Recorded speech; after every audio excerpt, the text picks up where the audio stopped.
યુવા મિત્રો નમસ્કાર.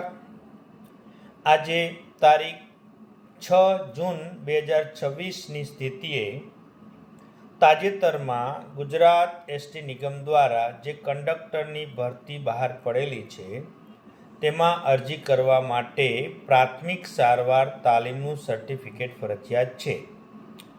આ સર્ટિફિકેટ નિયમ મુજબ સેન્ટ જોન એમ્બ્યુલન્સ ઇન્ડિયા નામની સંસ્થાનું જ વેલિડ ગણાય છે અને આ સર્ટિફિકેટ આપશ્રીને ઇન્ડિયન રેડક્રોસ સોસાયટી ગુજરાત રાજ્ય શાખા, તેની કોઈ પણ જિલ્લા શાખા કે તાલુકા શાખા જ્યાં ફર્સ્ટ એડની તાલીમ ચાલતી હોય ત્યાં નિયમ મુજબ જેટલા દિવસ ક્લાસ કરવાના થતા હોય એ ક્લાસ ભરી એની પરીક્ષા પાસ કરી અને મેળવી શકાય છે.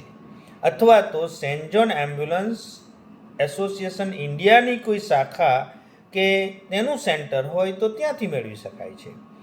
આ સિવાય બીજી કોઈ સંસ્થાનું પ્રાથમિક સારવારનું સર્ટિફિકેટ કંડક્ટર માટે માન્ય નથી, કેમ કે આ જૂના સમયથી ચાલ્યું આવે છે એટલે એક જ સંસ્થાનું માન્ય જીઆરમાં છે એટલે એ ચાલે છે.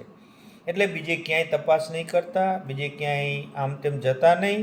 જ્યાં પણ આ સેન્ટર હોય ત્યાં નામ લખાવી તમારો ટર્ન આવે એટલે ક્લાસ એટેન્ડ કરી અને સર્ટિફિકેટ મેળવી લેવું.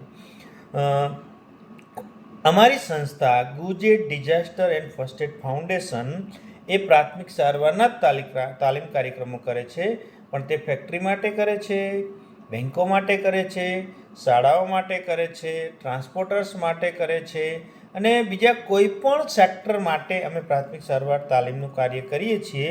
પણ આમાં સરકારના નિયમ મુજબ બીજા કોઈનું ચલાવતા નથી એટલે અમે કરતા નથી. અસ્તુ ભવિષ્યમાં કુદરતી આફતો અને આવા લોકજાગૃતિના કાર્યક્રમો હોય તો તમે અમારો ચોક્કસ સંપર્ક કરી શકો છો. નમસ્કાર. જય હિન્દ, જય ભારત.